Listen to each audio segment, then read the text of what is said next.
Ya, kembali di Hidup Sehat dan kita masih membahas tentang ramuan herbal untuk membantu mengatasi penyakit kulit ringan. Dan tadi kita sudah buat ramuan herbal untuk mengatasi eksim ya, Intan ya.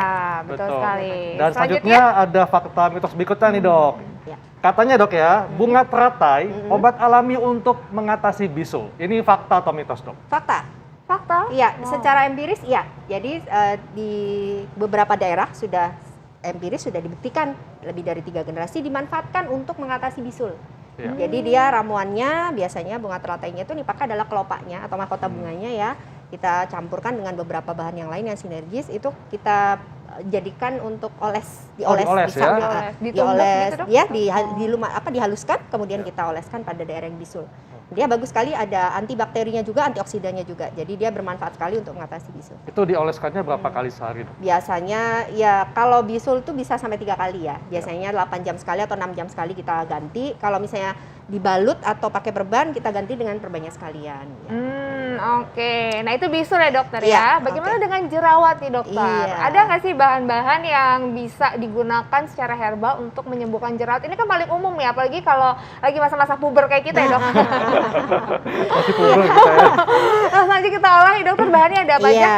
Jadi sebenarnya gini, jerawat ini permasalahan biasanya pubertas ya, emang tadi kata Mbak Intan Iya. benar, Iya. remaja atau usia-usia produktif yang memang kelenjar lemaknya itu sedang wah-wahnya ya, sedang banyak-banyaknya sebumnya.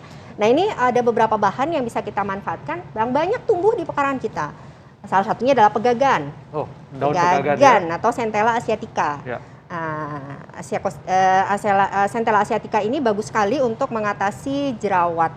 Jadi salah satunya dia empiris juga sudah dibuktikan dan juga ada beberapa bahan lain sebenarnya Mbak Intan, Dokter Iya. Haikal seperti daun mimba itu bisa dipakai. Betul. Daun mimba kombinasi dengan lemon atau teh hijau. Teh hijau, Teh hijau ya? juga bisa dikonsumsi diminum maupun digunakan sebagai masker juga Oke. bisa. Nah, ini Ya, untuk sedang yang kita olah ya, Dok? ya, untuk yang pegagan kita ambil sekitar 10 lembar daun pegagan ya.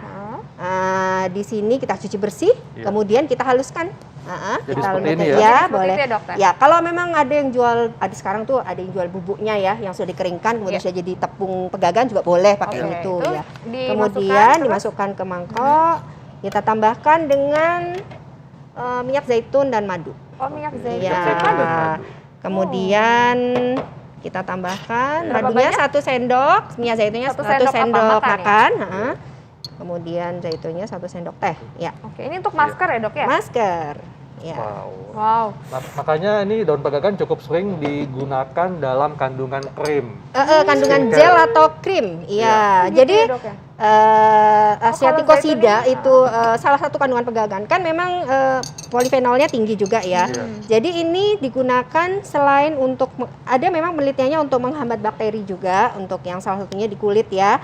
Kemudian dia meregenerasi sel kulit Mbak Intan. Jadi sifatnya itu regenerasinya lebih cepat ya kalau dia pakai pegagan karena dia memang sifatnya adalah antioksidan kuat juga. Dan juga menghambat pembuluh darah yang abnormal. Jadi kalau dia abnormal misalnya meradang itu bisa juga diatasi dengan.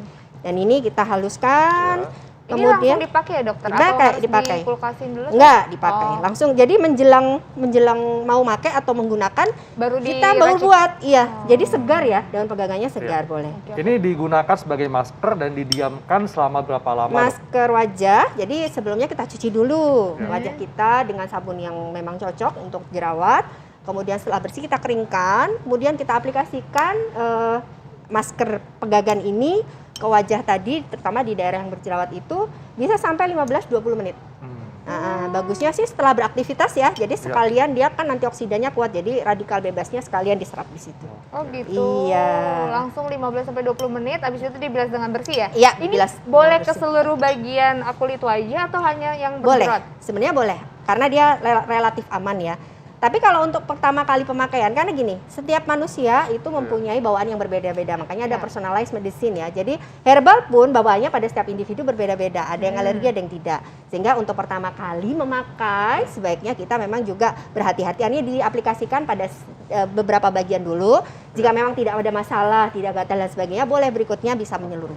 Oke. Dan Iya. ini bermanfaat untuk berbagai tipe jerawat dok ya? Tipe jerawat. Jadi sebenarnya kalau bagusnya sih kalau yang pakai herbal itu makainya tidak bisa satu kali pakai bereaksi ya. Jadi herbal itu pakainya harus rutin. Bagusnya untuk pencegahan. Kemudian kasus-kasus yang masih ringan sudah segera diatasi itu jauh lebih baik hasilnya daripada yang sudah berat. Nah, kalaupun memakai herbal biasanya bereaksinya itu setelah pemakaian misalnya seminggu baru terasa. Dan beberapa penelitian juga ada yang uji klinis untuk jerawat, dan ada yang bereaksi setelah 14 hari, ada yang 15 hari, macam-macam. Tapi ini makanya berapa kali setiap hari kah? Kalau sedang dalam maksudnya serangan ya, artinya mau terapi gitu boleh setiap hari karena relatif aman bahannya.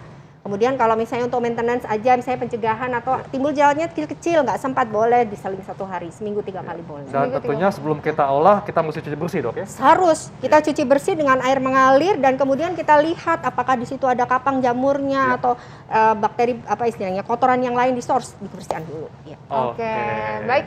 Terima kasih banyak, terima kasih untuk penjelasannya.